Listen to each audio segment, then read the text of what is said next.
Ngeruda pakso anak di bawah umur. M, 52 tahun, warga desa Tajamulya, Kecamatan Betong diamankan oleh keluarga korban yang selanjutnya diserahkan ke Polres Banyuasin.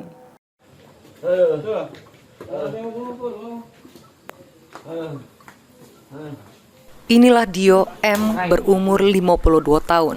Warga desa Tajamulya, Kecamatan Betong, Kabupaten Banyuasin, yang sudah melakukan rudo pakso terhadap korban yang berinisial YS yang masih di bawah umur.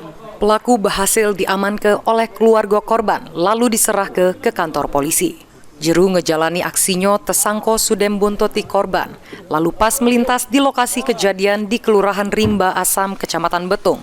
Korban yang dewean langsung ditarik tersangko ke sebuah gubuk, lalu dirudo pakso oleh tersangko. Atas kejadian ini, keluarga korban yang tidak terima dengar pengaduan dari korban, bersama dengan masyarakat langsung ngaman ke tersangko pas berada di tempat tinggalnya.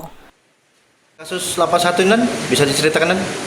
Awal mulanya pada hari Rabu tanggal 24 April sekira pukul 10 telah terjadi tindak pidana persetubuhan terhadap anak di bawah umur yang dilakukan oleh tersangka atas nama Mulyadi terhadap korban inisial Bunga berumur 14 tahun, yang mana pada saat korban bertemu dengan tersangka, korban ditarik tangannya dibawa masuk ke dalam pondok dan dibaringkan di atas tempat duduk.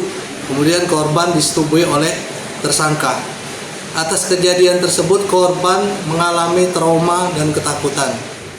Atas perbuatannya, tersangka dijerat dengan pasal 81 Junto 76 dengan ancaman hukuman maksimal 15 tahun penjara. Suryadi, PAL TV.